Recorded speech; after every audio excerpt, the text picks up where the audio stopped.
လွဲသွားတယ်ဗျအဲ့တော့winner chicken dinner ဖြစ်သွားနိုင်တယ်အဲ့တော့ random map မှာ round 1မှာမြန်မာအသင်းလေးအနေနဲ့ chicken dinner နဲ့ပဲစဖွင့်လိုက်နိုင်မယ်ဆိုရင်တော့ဒါတော်တော်လေးကိုဒါ confidence level so high သွားပြီလို့ပြောချင်တယ်ဗျအဲ့တော့အခွင့်အရေးရနေတဲ့အချိန်မှာတော့ဒါ OVA အနေနဲ့ chicken dinner လေးကိုတော့ဒါရသိချင်တယ်ဗောနော် Daddy Gas အဲ့တော့ GG ခါယာကိုတော့တောက်လျှောက်ပဲ no require ပြစ်ဖို့တော့ကြိုးစားနေတယ်ဗျ Daddy Gas အနေနဲ့ဇုံအဆက်လေးမှာပဲ prone နာတယ်သူအနေနဲ့ကျွန်တော်တို့ဒါ position ရကြည့်မယ်ဆိုတော်တော်လေးကိုနေရထိုင်ရကြက်နေတယ်ဗျအသက်ရှင်မှုကြိုးစားနေအတွင်းမှာပဲဒါသူရှိမှမြင်နေခဲ့တဲ့ GG တွေကိုတော့ဒါပစ်ချဖို့တော့ကြိုးပန်းနေတယ်ဗျ top 40ပါလာခဲ့ပြီ OV Phoenix နော် Phoenix လေးနောက်ဆုံးစုံဒီပါလာမစိုးဘူးဗျာသူတို့အမှတ်လိုတယ် Phoenix အမှတ်လိုနေတယ်တားရီတို့ Phoenix ရုံးရမယ် Phoenix နည်းနည်းလေးညှင်အားသုံးပြီးရုံးနိုင်မှ final တက်သွားမှာနောက်ဆိုကြံခဲ့မယ် Phoenix တသင်းနဲ့ GC နဲ့ Phoenix ကြံခဲ့မယ်နောက်ဆိုရင်အဲ့တော့9သင်းမှာ9သင်းလုံးတက်စီခြင်းတယ်တော်ကြတယ်9သင်းတက်ပြီး2သင်းကြံခဲ့အောင်မယ်ပြောနေအတွင်းမှာပဲ Phoenix Daddy Gas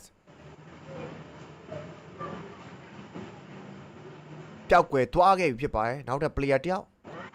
on fire tire ရှိတဲ့ဘက်ကတော့သူ့အနေနဲ့တွေ့တယ်ဗျ okay ကဲကောင်းတဲ့တည်တတ်တဲ့ဒါအိမ်မင်းနေတော့ပြောချင်တယ် last battle အနေထားမှာ OV player 2ယောက် GG player 2ယောက် last battle 2v2 ဇုံအနေထား cycle အနေထားကိုကြည့်မယ်ဆိုရင်လည်း50ပဲ state 8ကတော့စပြီးကျင်းနေပြီစက္ကန့်30သာလိုတော့တာဖြစ်ပါတယ် OV Leo အနေနဲ့ compound ထဲမှာနောက်တဲ့ player တယောက်ကတော့ Clay Junior ကြံမယ်ဗျအဲ့တော့chicken dinner စားဖို့အတွက် chance ကတော့50ပဲအဲ့တော့ပြောင်းလဲသွားမယ် state 9 zone အနေထားကိုလည်းကျွန်တော်ကြည့်ရမယ် Clay Junior နော်လို့မဖြစ်ဘူးနော်အဲ့နေတလုံးဟော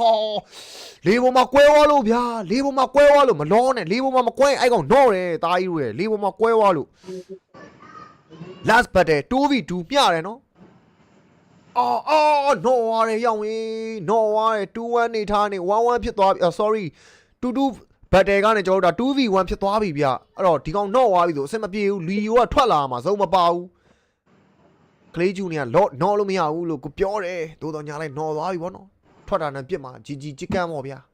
GG ချစ်ကန်ရပြီထင်တာပဲ 2vs2 အနေထားမှာလား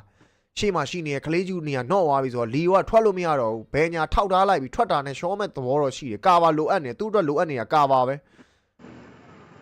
GGကိုပြောခဲ့ပါတယ် Clay Junior နော်လို့မရဘူး Clay Junior နော်လို့မရဘူးနော်ဝိုင်းနောက်မှာ2-2ကနေ2-1ဖြစ်သွားပြီ position ရကြည့်မယ်ဆိုလီယိုကနောက်မှာကြံခဲ့တယ်အဲ့တော့ position ကြည့်